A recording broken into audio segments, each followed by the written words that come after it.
Hello guys, आज हम शुरुआत करते हैं जो हमारी पीवाई की आधारित सीरीज़ है उसका दुर्ग का पार्ट नंबर 2। पहला क्वेश्चन है कि औद्योलिखित में से कौन सा दुर्ग धानवंत दुर्ग की श्रेणी में रखा जाता है? वो है सोनारगढ़। अगला है कौन सा एक प्रकार का पहाड़ी किला नहीं है? उसमें है भैंसरोडगढ़ किला, क्योंकि जो जालौर का किला, मेहरानगढ़ का किला और तारागढ़ का किला ये अलग अलग है। जैसे जालौर का दुर्ग स्वर्णगिरी पहाड़ी पर है, मेहरानगढ़ का चिड़ियाकुट पहाड़ी पर, तारागढ़ का गढ़पिटली पहाड़ी पर। कौन सा जल दुर्ग नहीं है? कोषवर्धन, गागरोन और भैंसरोडगढ़ ये तीनों हैं, भटनेर का दुर्ग नहीं है। गागरोन किला किस श्रेणी में आता है? जल दुर्ग में आता है। राजस्थान के किस किले को जल दुर्ग की श्रेणी में रखा जा सकता है? वो है गागरोन का किला। सोनारगढ़ दुर्ग है एक धानवर दुर्ग है। निम्नलिखित में से कौन सा किला मरुस्थली किले की श्रेणी में आता है? जूनागढ़। सूची 1 में सूची सेकंड को सम्मिलित करना है। सूची 1 है कि धानवन दुर्ग, वन दुर्ग, एरण दुर्ग, पारिक दुर्ग। इधर है भरतपुर का किला, चित्तौड़ का किला, सिवाना का किला और जैसलमेर का किला। इसमें सबसे पहले हम ये जो धानवन दुर्ग है इसको कनेक्ट करेंगे जैसलमेर के किले से। फिर है अपना वन दुर्ग, फिर एक में फोर्थ देखेंगे, एक में फोर्थ, दो में आ रहा है, ठीक है चलो। फिर वन दुर्ग है, वन दुर्ग देखेंगे हम इसमें शिवाना के किले में। तो वन दुर्ग बी में 3, यानी ए के 4, बी में 3, सिर्फ इसी में है, तो इसका आंसर हो गया सी। ठीक है, सी में 2 यानी एरण दुर्ग है चित्तौड़गढ़ और पारिक दुर्ग है भरतपुर का किला। ठीक है, अगला है सलीम सागर, सूरजकुंड जल तड़ाग अवस्थित है, ये इंपॉर्टेंट है। ये बाला किला अलवर में स्थित है। बाला दुर्ग जो है अलवर का निर्माण 1049 ईस्वी में अलग राय ने करवाया था। मुगल शासक बाबर ने खानवा के युद्ध के बाद यहाँ कुछ दिन विश्राम किया था। दुर्ग के उपनाम है आँख वाला किला, 52 बुर्जों का लाडला और कुंवारा किला। इस दुर्ग में 2 जल के मुख्य स्रोत हैं, एक सलीम सागर और एक है सूरजकुंड तालाब। अगला है निम्नलिखित में से कौन सा किला कुंवारा किला के नाम से भी जाना जाता है? वह है बाला किला। अगला है बाला किला कहाँ स्थित है? वो है अलवर में। चित्तौड़गढ़ किला अवस्थित है मेसा के पठार पर। अगला विजय स्तंभ के बारे में कुछ समझ लेते हैं कि देखो विजय स्तंभ जो है चित्तौड़गढ़ में स्थित है। 15 अगस्त 1949 को इस पर डाक टिकट भी जारी किया गया था। विजय स्तंभ का निर्माण महाराणा कुंभा द्वारा जो मालवा के सुल्तान महमूद खिलजी पर विजय के उपलक्ष्य में करवाया गया था। सारंगपुर युद्ध जो 1437 में हुआ, विजय स्तंभ के शिल्पी जैता नापा और पोमा पुंजा थे। यह 122 फीट ऊंचा है और 9 मंजिला है, जिसकी कुल 157 सीढ़ियाँ हैं। यह हिंदू देवताओं का अजायब घर भी इसको कहा जाता है। ठीक है, इसे भारतीय मूर्तिकला का विश्वकोश भी कहते हैं, किसी को? विजय स्तंभ को। अगला है राजस्थान में स्थित विजय स्तंभ का निर्माण किसके द्वारा करवाया गया था? ये हम पीछे पढ़ चुके हैं, राणा कुंभा के द्वारा। महाराणा कुंभा द्वारा निर्मित कीर्ति स्तंभ का निर्माण कितने मंजिलों का है? वह है 9 मंजिलों का। भारतीय मूर्तिकला का विश्वकोश किसे कहा जाता है? इसी क्वेश्चन को उठाया यहाँ पे, विजय स्तंभ को। कीर्ति स्तंभ की मूर्तिकला के संदर्भ में इनमें से कौन सा कथन सही नहीं है? वो है ये वाला, क्योंकि कीर्ति स्तंभ के बारे में स्तंभ के प्रवेश द्वार पर जनार्दन की मूर्ति उत्कीर्ण है, 5वीं मंजिल पर युग्म मूर्तियां हैं, 7वीं मंजिल पर बुद्ध की प्रतिमा है, 8वीं मंजिल पर महासरस्वती, महालक्ष्मी और महाकाली की मूर्तियां हैं। ठीक है, तो इसके बारे में हम थोड़ी व्याख्या पढ़ लेते हैं। सबसे पहले विजय स्तंभ। विजय स्तंभ जिसको कीर्ति स्तंभ भी कहा जाता है। चित्तौड़गढ़ दुर्ग स्थित इस विजय स्तंभ का निर्माण महाराणा कुंभा द्वारा मांडू मालवा के सुल्तान महमूद खिलजी पर विजय के उपलक्ष्य में करवाया गया। इस कारण इसको विजय स्तंभ नाम दिया गया। यह विजय स्तंभ लाल बलुआ पत्थर सफ़ेद संगमरमर से निर्मित है। यही आगे चलकर PYQ बनेगा कि इसका विजय स्तंभ का पूछ लेंगे किससे निर्मित है। लाल बलुआ पत्थर एवं सफ़ेद संगमरमर। यह इमारत कुंभा की कीर्तियों का बखान करती है, इस कारण इसे कीर्ति स्तंभ भी कहा जाता है। ध्यान रहे कि चित्तौड़गढ़ दुर्ग में ही किले के पूर्वी प्राचीर के निकट एक 7 मंजिला जैन कीर्ति स्तंभ है, जिसका निर्माण बघेरवाल और जीजा द्वारा 10वीं और 11वीं शताब्दी के आसपास करवाया गया था। यह आदिनाथ का स्मारक है जो 45 फीट ऊंचा है तथा इसमें 54 सीढ़ियाँ हैं। विजय स्तंभ कीर्ति स्तंभ के आंतरिक व बाहरी भागों पर अनेक मूर्तियाँ हैं, जिनकी खास बात यह है कि प्रत्येक मूर्ति के ऊपर या नीचे मूर्ति का नाम खुदा हुआ है। विजय स्तंभ के प्रवेश द्वार पर गदा व चक्र धारण किए हुए जनार्दन की मूर्ति है। पहली मंजिल पर ब्रह्मा, विष्णु एवं रुद्र की मूर्तियां हैं, तीनों के 4-4 हाथ हैं। दूसरी मंजिल पर हरिहर भगवान विष्णु व शिव के सम्मिलित रूप हैं। हरिहर की मूर्ति के दोनों तरफ 2 स्त्रियों की मूर्तियां हैं। तीसरी मंजिल पर विरंजी, जयंत, नारायण, चंद्रांक आदि की मूर्तियां हैं। तीसरी मंजिल पर 9 बार अल्लाह लिखा हुआ है।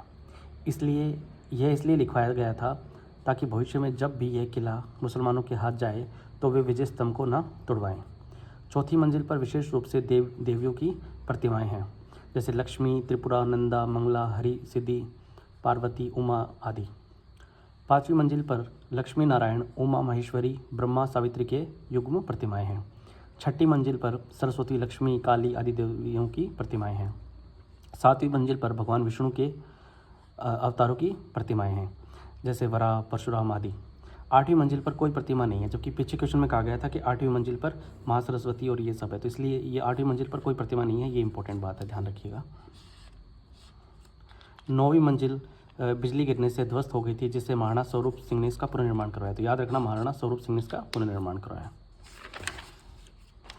अगला है, देखो, नाथावतों के इतिहास के अनुसार बीहड़ वन में उच्च पर्वत शिखर पर बना हुआ वह कौन सा दुर्ग है जो शिव पिंड पर रखे बिलपत्र की तरह दिखाई देता है?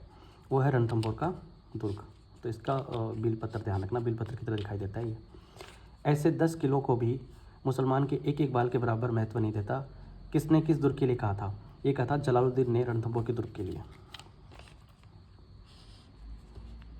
अगला है, हमीर रासों के अनुसार रणथंभौर के किले का प्रारंभिक नाम क्या था?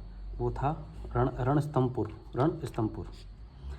व्याख्या ये है कि सारंगधर द्वारा रचित हमीरासो, यानी सारंगधर की पुस्तक है हमीरासो के अनुसार रणथंभौर का प्राचीन नाम क्या था? रणस्तंभपुर था। रण उस पहाड़ी का नाम है जो किले की पहाड़ी से कुछ नीचे है, एवं थंब उसका जिस पर यह किला बना हुआ है, इसी से उसका नाम रणस्तंभपुर हो गया। अगला है, उस दुर्ग का नाम क्या है जिसे अबुल फजल ने बख्तरबंद कहा था? वो है रणथंभौर। कौन सा? रणथंभौर। निम्नलिखित में से कौन सा किला चौहान द्वारा बनवाया गया माना जाता है और जिस पर दिल्ली के शासक अलाउद्दीन खिलजी द्वारा कब्जा कर लिया गया था? वो रणथंभौर का किला। किस दुर्ग का प्रवेश द्वार नौलखा दरवाजे के नाम से भी जाना जाता है? वो है रणथंभौर दुर्ग। देखो, रणथंभौर दुर्ग क्या है कि इसमें 7 दरवाजे हैं। तो जो नौलखा दरवाजा है दुर्ग का मुख्य प्रवेश द्वार अर्थात दुर्गों का प्रथम दरवाजा कहलाता है। नोट, नौलखा दरवाजा उदयपुर में है, नौलखा किला झालावाड़ में है, नौलखा झील बूंदी में है, नौलखा बावड़ी डूंगरपुर में है, नौलखा बुर्ज चित्तौड़गढ़ में है, नौलखा मंदिर पाली में है। ठीक है, अन्य दरवाजे इसमें जैसे हाथी पोल भी है, गणेश पोल भी है, सूरज पोल भी है, अंधेरी भी है, सत पोल भी है, दिल्ली पोल भी है। ठीक है, ये ध्यान रखिएगा थोड़ा सा। अगला है, रणथंभौर के दुर्ग का पतन कब हुआ? ये हुआ था 11 जुलाई 1301 में। तिरिया तेल हमीर हटै चढ़न दूजी बार, यह किस दुर्ग के शासक से संबंधित है? यह है रणथंभौर। अगला है, सर्वोत्तम विलास, गज विलास, जवाहर विलास निम्नलिखित में से किस दुर्ग में स्थित है? यह है सोनारगढ़ दुर्ग में। व्याख्या है कि सर्वोत्तम विलास महल अन्य नाम है शीश महल।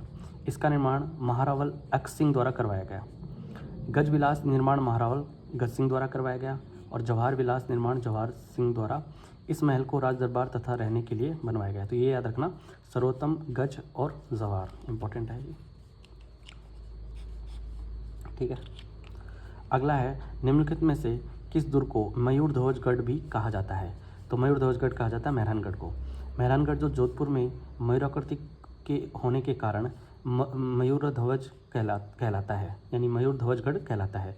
इस दुर्ग का निर्माण 1459 ईस्वी में राव जोधा द्वारा करवाया गया। इसी दिन जोधपुर की स्थापना राव जोधा द्वारा करी जाती है। फिर है, प्रमुख दर्शनीय स्थल है इसमें चोखिलाव महल, मामा भांजे की छतरी, रानीसर तालाब और चामुंडा माता का मंदिर। ये चारों बात बहुत इंपॉर्टेंट है कि चोखिलाव महल और चामुंडा माता का मंदिर, मामा भांजे की छतरी और रानीसर तालाब, ये चारों इसमें दर्शनीय स्थल है।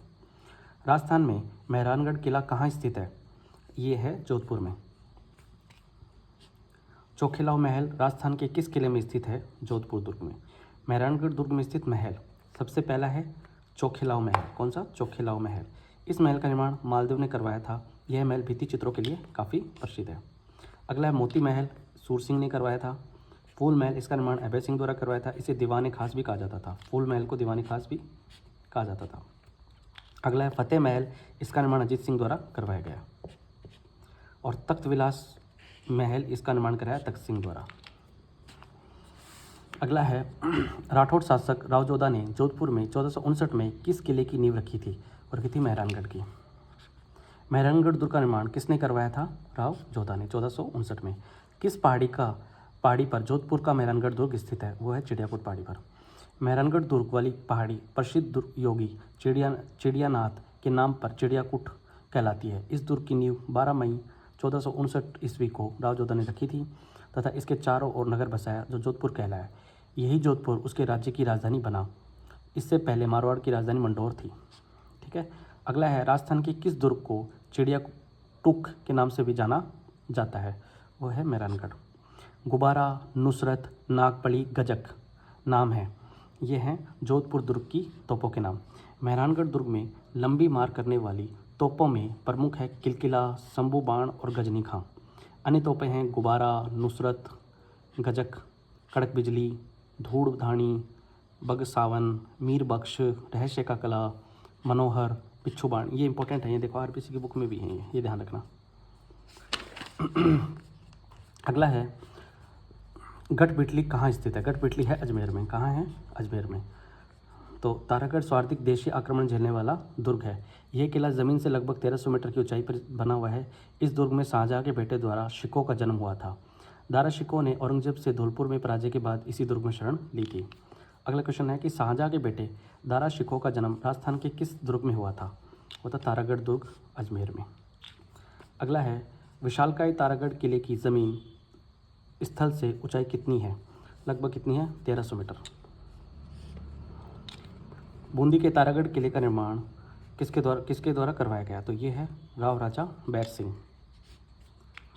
देखो तारागढ़ किले बूंदी का निर्माण तारागढ़ के 2 किले हैं, ध्यान रखना, एक बूंदी में है और एक अजमेर में है। तो तारागढ़ वाले की जो व्याख्या वो ये है कि तारागढ़ किले बूंदी का निर्माण 1352 ईस्वी में राव बैर सिंह द्वारा करवाया गया। इस दुर्ग को धरती से देखने पर आकाश में तारों के समान दिखाई पड़ता है। इस कारण इसे प्रेतों द्वारा बनाया लगता है। और गर्भ गुंजन तोप दुर्ग में स्थित एक शक्तिशाली तोप है। तो ये गर्भ गुंजन तोप ध्यान रखना आप। ठीक है। अगला है किस किले को तारागढ़ दुर्ग नाम से भी जाना जाता है? उसको है बूंदी का किला।